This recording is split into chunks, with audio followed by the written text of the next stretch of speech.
So one thing about Bob Iger is that we know that he is now in complete damage control mode as well as double down mode to really just try and attempt to fix this movie as much as possible, to lie to the audience, to lie to the public, the shareholders, to just give this movie a chance. Hello everyone, and welcome back. Today, we're delving into the saga of Disney's live-action Snow White, a project that began with high hopes, but has spiraled into a dramatic legal clash. In a move few could have predicted, Disney is suing its own lead actress, Rachel Zegler, for $100 million, claiming her public comments torpedoed the film's box office prospects. This showdown not only exposes cracks in the studio's strategy, but also raises questions about how far creative freedom extends when it collides with corporate interests. They don't know what merit is because they get paid whether they succeed or not. It was a wholesome family film, and now they've turned it into woke trash. Check this out from Wokeness.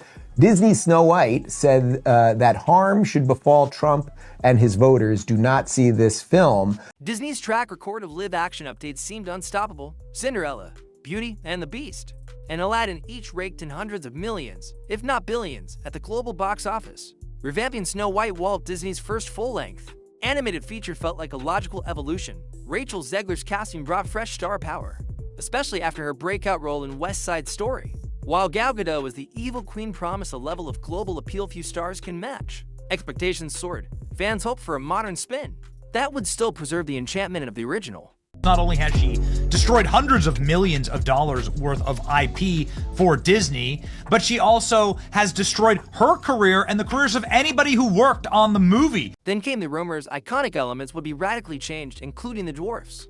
While some applauded an effort to avoid outdated stereotypes, others felt the classic soul might be lost in the process, fueling the debate. Zegler publicly critiqued aspects of the 1937 film, calling them outdated, instead of focusing on the new version's unique appeal. Audiences and media fixated on whether her comments signaled disrespect for the beloved source material. A scheduled interview on The View served as a flashpoint. Daytime talk shows are often Disney's go-to for controlling the narrative, but behind-the-scenes tensions ran high. Zegler reportedly intended to highlight political themes she believed paralleled the film's message, while Disney executives wanted her to follow a safer, pre-approved script. At the 11th hour, the segment was canceled, leaving viewers mystified and social media roiling rather than quelling controversy. The abrupt move fueled theories of a major rift between star and studio.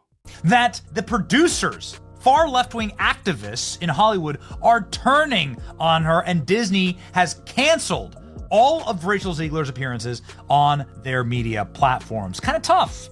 Amid the growing backlash, Snow White's box office figures plummeted. Critics lambasted its uneven storytelling, and fans lamented a perceived betrayal of the original spirit. Gal Gadot's performance couldn't avert the tide of negative buzz, instead of celebrating the film's production values or updated musical numbers. Discussions revolved around Zegler's interviews and Disney's increasingly desperate attempts to contain the damage. The result, a rapid decline in ticket sales and a tarnished public image. We'll still offend the dwarves, but we'll CGI dwarves. So we'll guarantee no employment for little people while getting rid of this other component that warranted CGI. It was the worst decision they could Then the real bombshell hit. Disney filed a $200 million lawsuit against Rachel Zegler, alleging her off-script remarks during interviews violated her contract and caused massive financial harm. According to the studio, Zegler's behavior alienated fans and undermined its carefully crafted marketing campaign. The unprecedented sum underscored how seriously Disney viewed the alleged breach. Zegler's representative slammed the lawsuit as a scapegoating tactic, arguing that major changes to a beloved classic, not her personal commentary, ultimately doomed the project. You could look at the fact that she has been sabotaging this film for years at this point, all in this sort of pursuit of entitlement. This legal battle has sent shockwaves through Hollywood. If Disney succeeds, studios could gain sweeping power to police how actors speak about their films, even outside official promos. Conversely, a win for Zegler might embolden performers to challenge restrictive contracts. Industry observers note that social media's immediacy complicates traditional PR strategies, as any unscripted comment can spark online outrage within minutes. The clash also underscores the growing influence of fan communities, whose reactions now often dictate a film's fate before it even opens. Amid the uproar, Gal Gadot maintained a low profile, offering little commentary beyond standard promotional notes. Some see her silence as a strategic choice to avoid fanning the flames. Others wish she had stepped in to clarify matters, given her star status and potential to shift public sentiment. Regardless, her approach kept her out of legal crosshairs. As one of Hollywood's most marketable names, Gadot emerged relatively unscathed compared to her co-star. You don't particularly see people who, look like me or are me playing roles like that. So it was definitely, when it got announced, it was a huge... You mean your guess is as good as mine ethnicity? Like trending on Twitter for days because all of the people were... Several factors aligned to derail Snow White. Disney underestimated fans' fierce loyalty to the original, making sweeping revisions that triggered a sense of betrayal. Zegler's critiques poured gasoline on that spark, fueling the perception that the film disdained its own roots. The meltdown on The View highlighted a deeper disconnect in today's fast-moving media landscape. A single misstep can overshadow an entire campaign. Finally, Disney's decision to sue seemed at odds with the family-friendly image it carefully cultivates, creating further backlash. We cast a guy in the movie, Andrew Burnap, great dude. All of Andrew's scenes could get cut. Who knows? It's how. And you wonder why people are turning from this stuff in droves, right? Like that the original prince was stalking her. I don't even really remember what Snow White was about either. The midgets gangbanged her, whatever it was. Beyond the film's immediate troubles, the Snow White debacle raises big-picture concerns. How can studios refresh older works without alienating the audience that made them classics? What level of autonomy should actors have in expressing personal opinions, especially when those opinions might clash with the corporate narrative? This lawsuit hints at an era where legal tactics could become more common in high-stakes productions, pressuring actors to strictly adhere to PR guidelines or risk crippling financial penalties.